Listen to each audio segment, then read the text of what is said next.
नमस्कार, आप देख रहे हैं संसद टेलीविज़न का विशेष कार्यक्रम डेली राउंड अप और मैं हूं आपके साथ मोहम्मद फातेह टीपू। राष्ट्रपति द्रौपदी मुर्मू ने आज रांची में झारखंड केंद्रीय विश्वविद्यालय के तीसरे दीक्षांत समारोह को संबोधित किया। राष्ट्रपति ने कहा कि युवा भारत के सबसे बड़े संसाधन और पूंजी हैं। उन्होंने कहा कि भारतीय अर्थव्यवस्था 2030 तक तीसरी सबसे बड़ी अर्थव्यवस्था बनने जा रही है। हमने 2047 तक भारत को विकसित राष्ट्र बनाने का लक्ष्य रखा है। युवाओं के पास न केवल सुनहरे भविष्य को बनाने की अपार संभावनाएं हैं, बल्कि साथ ही उनके लिए परिस्थितियां भी अनुकूल हैं। राष्ट्रपति ने छात्रों से कहा कि उनका दायित्व केवल अपने लिए एक अच्छा जीवन बनाना नहीं है, समाज और देश के निर्माण में महत्वपूर्ण भूमिका निभाना भी उनका नैतिक कर्तव्य है। उन्हें आज संकल्प लेना चाहिए कि वे जहां भी काम करेंगे, एक समृद्ध और विकसित भारत के निर्माण के लिए काम करेंगे, एक ऐसे समाज के निर्माण के लिए काम करेंगे जहां सद्भाव हो और जहां प्रत्येक व्यक्ति का जीवन गौरवपूर्ण हो। उन्होंने भारतीय संस्कृति, विशेष रूप से जनजातीय समाज की संस्कृति के संरक्षण, अध्ययन और प्रचार के लिए झारखंड केंद्रीय विश्वविद्यालय की सराहना की। भारत की अर्थव्यवस्था आज विश्व में 5वें स्थान पर है और 2030 तक हम तीसरी सबसे बड़ी अर्थव्यवस्था बनने वाला है। आप सभी को ज्ञात है कि हमने भारत को 2047 तक एक विकसित राष्ट्र बनाने का लक्ष्य रखा है। ऐसे में आपके पास एक स्वर्णिम भविष्य के निर्माण की एक न केवल आधार संभावनाएं हैं, अपार संभावनाएं हैं, बल्कि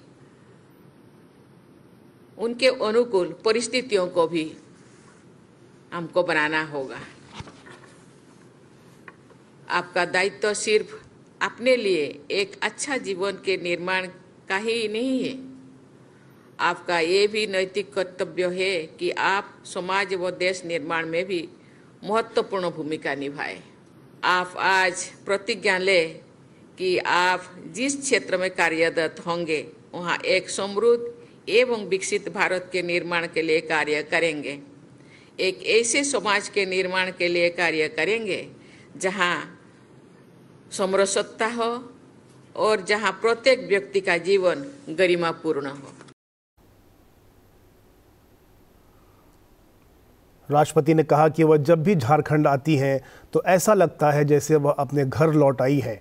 झारखंड के लोगों के साथ, विशेषकर जनजातीय भाइयों और बहनों के साथ उनका संबंध है। उन्होंने कहा कि जनजातीय जीवन शैली में कई परंपराएं हैं जो अन्य लोगों और समुदायों के जीवन को बेहतर बना सकती हैं। वे प्रकृति के साथ संतुलन में रहते हैं और अगर हम उनकी जीवन शैली और तरीकों से सीख सकते हैं तो हम ग्लोबल वार्मिंग जैसे बड़ी चुनौतियों का सामना भी कर सकते हैं। विकास मीन्स संपूर्ण विकास, सामूहिक विकास, इंक्लूसिव डेवलपमेंट कि जनजातीय लोग भी आप विकास की मुख्य धारा से जुड़े रहे हैं। हम सब जानते हैं कि जनजातीय लोगों के पास पारंपरिक ज्ञान का भंडार है। उनकी जीवन शैली में अनेक ऐसी परंपराएं हैं जो अन्य लोगों और समुदायों के जीवन को भी बेहतर बना सकती है। मैंने पहले भी कहा है कि जनजातीय लोग प्रकृति के साथ संतुलन बनाकर जीवन यापन करते हैं और यदि हम उनकी जीवन शैली और पद्धति से सीख पाएं तो हम ग्लोबल वार्मिंग जैसी बड़ी चुनौती का सामना कर भी सकते हैं और उनको हरा भी सकते हैं। तमिलनाडु दौरे के दूसरे दिन प्रधानमंत्री नरेंद्र मोदी ने तिरुनेलवेली में जनसभा को संबोधित किया। उन्होंने कहा कि तमिलनाडु का हर वर्ग, हर समाज आज पूरे विश्वास के साथ बीजेपी के साथ खड़ा नजर आ रहा है। प्रधानमंत्री ने कहा कि बीजेपी राष्ट्र प्रथम का सिद्धांत लेकर चलने वाली पार्टी है। उन्होंने कहा कि केंद्र की बीजेपी सरकार के कार्यकाल में पहली बार दिल्ली से तमिलनाडु की दूरी इतनी कम हुई है। आज गरीब, किसान, महिला और युवा से जुड़ी योजना का लाभ भारत के दक्षिणी कोने तक पहुंच रहा है। आज भारत विश्व की सबसे तेजी से बढ़ती अर्थव्यवस्था है और साथ ही हम उन चुनिंदा देशों में से एक है जो रिन्यूएबल एनर्जी के प्रति पूरी प्रतिबद्धता से काम कर रहे हैं। जब रिन्यूएबल एनर्जी की बात होती है तो तमिलनाडु इसकी संभावनाओं से भरा हुआ है। देश इस नई सोच के साथ काम कर रहा है और इसका बड़ा लाभ तमिलनाडु को मिल रहा है। साथियों, एक और बदलाव है जिसे आज तमिलनाडु के भाई बहन देश के बाहर भी महसूस कर रहे हैं। ये बदलाव है दुनिया में भारत का बढ़ता कद, भारत का बढ़ता सम्मान। पूरे विश्व में फैले तमिल कम्युनिटी के लोग जब देखते हैं कि उन्हें भारतीय होने की वजह से सम्मान की नजर से देखा जाता है तो उनका विश्वास मजबूत होता है कि केंद्र सरकार सही काम कर रही है। ये बदलाव देश की स्थिर, विकासशील और मजबूत बीजेपी की सरकार से ही आया है। इसलिए तो आज तमिलनाडु बीजेपी से इतनी तेजी से जुड़ रहा है।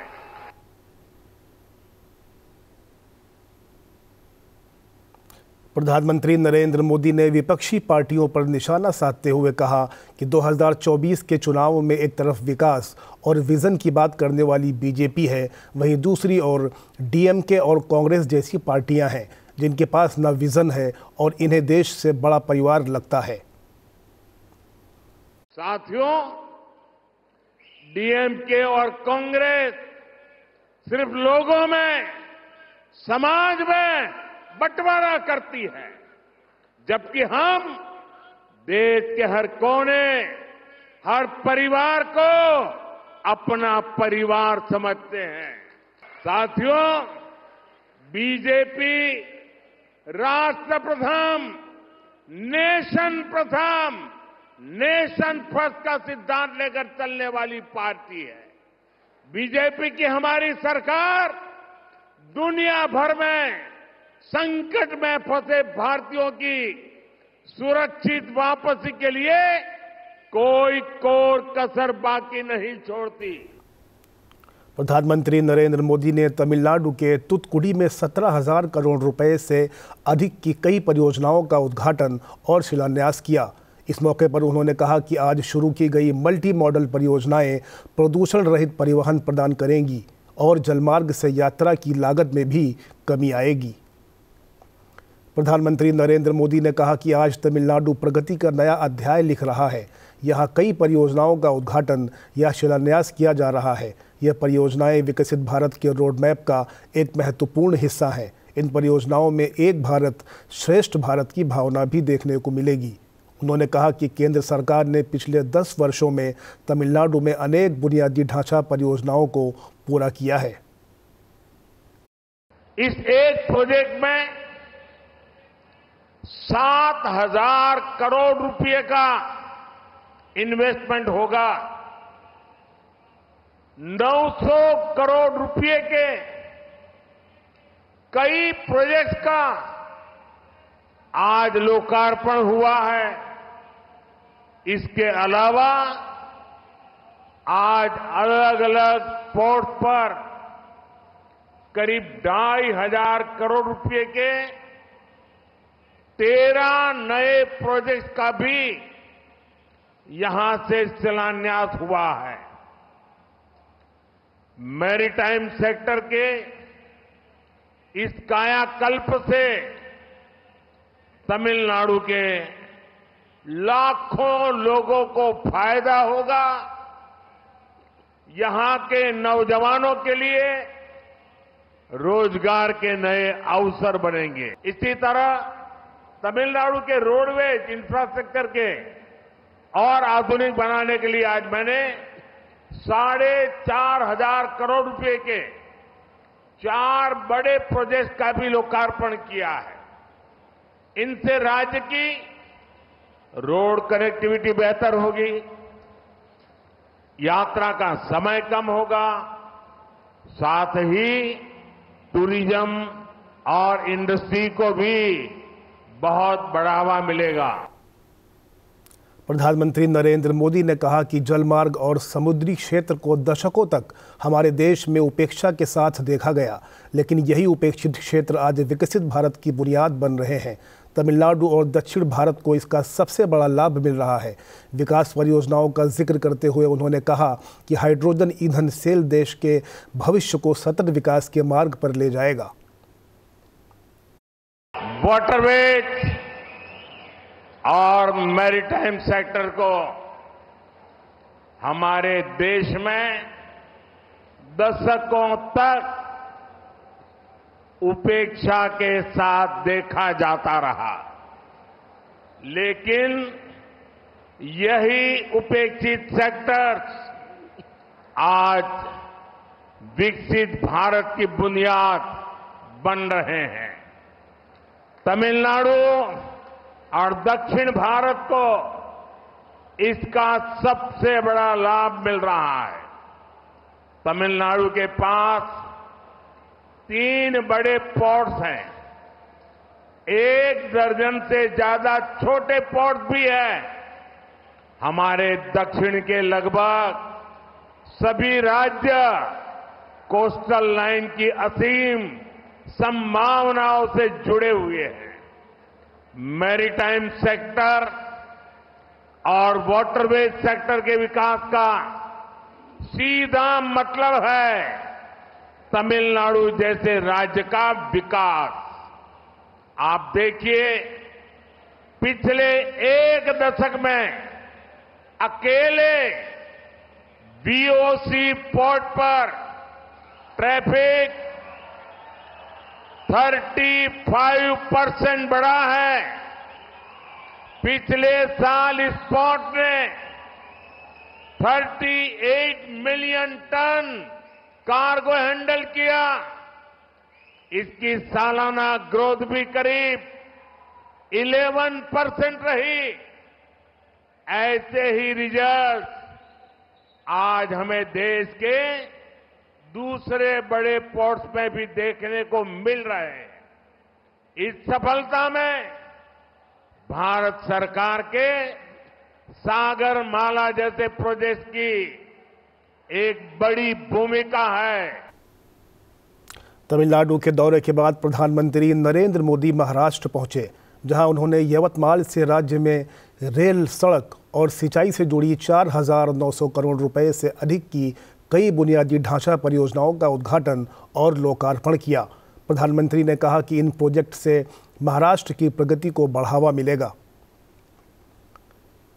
प्रधानमंत्री ने यहां आयोजित सार्वजनिक सभा में प्रधानमंत्री किसान सम्मान निधि योजना की 16वीं किश्त भी जारी की। इसके अलावा प्रधानमंत्री ने यवतमाल में महिलाओं के 5.5 लाख स्वयं सहायता समूहों के लिए 825 करोड़ रुपए की राशि भी वितरित की। प्रधानमंत्री महाराष्ट्र में 1,300 करोड़ रुपए से अधिक की रेल परियोजनाओं का उद्घाटन किया। इन परियोजनाओं से विदर्भ और मराठवाड़ा क्षेत्रों में संपर्क सुविधा बढ़ेगी और विकास को गति मिलेगी। आज यहां महाराष्ट्र के विकास से जुड़े हजारों करोड़ रुपए का शिलान्यास और लोकार्पण हुआ है। आज किसानों को सिंचाई की सुविधाएं मिल रही हैं, गरीबों को पक्के घर मिल रहे हैं, गांव की मेरी बहनों को आर्थिक मदद मिल रही है और नौजवानों का भविष्य बनाने वाला इंफ्रास्ट्रक्चर मिल रहा है। विदर्भ और मराठवाड़ की रेल कनेक्टिविटी बेहतर बनाने वाले रेल प्रोजेक्ट्स और नई ट्रेनें आज शुरू हुई है। इन सब के लिए मैं आपको बहुत बहुत बधाई देता हूं। साथियों, आप याद कीजिए, ये जो इंडी गठबंधन है, इसकी जब केंद्र में सरकार थी तब क्या स्थिति थी?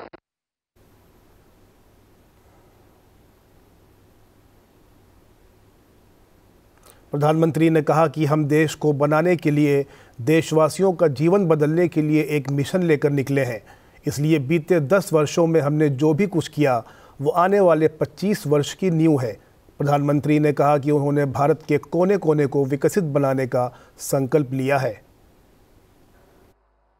मैंने भारत के कोने कोने को विकसित बनाने का संकल्प लिया है।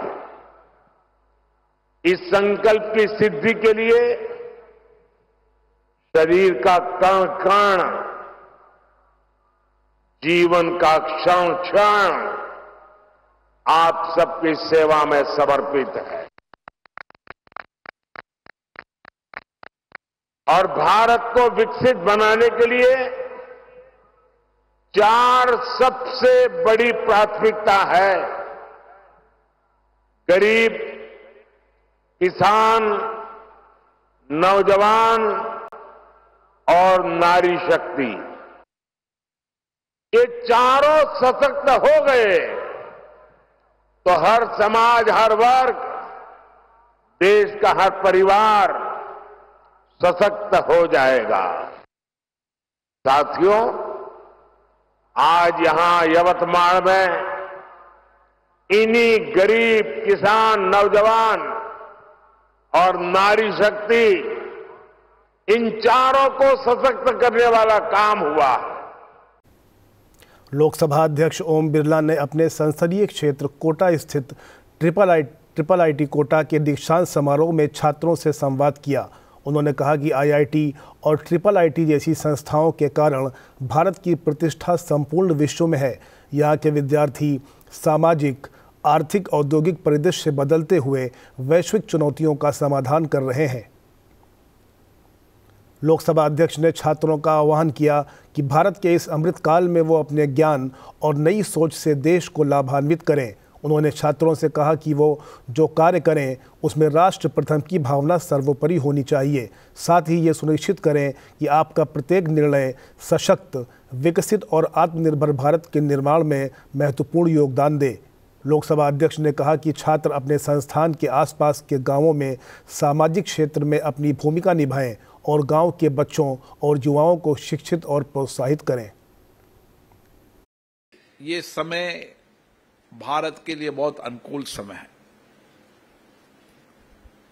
ये समय भारत के अमृतकाल का समय है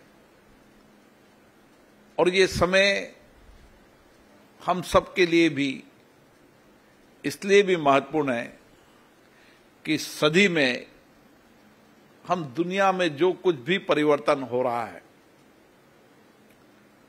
उसका नेतृत्व हम करें। इसलिए आप पर बहुत बड़ी जिम्मेदारी है। देश आपसे बहुत अपेक्षाएं करता है, आकांक्षा करता है और इस संस्थानों के माध्यम से ही हम बेहतर भविष्य की सपना सजोते हैं। और इसलिए मुझे आशा है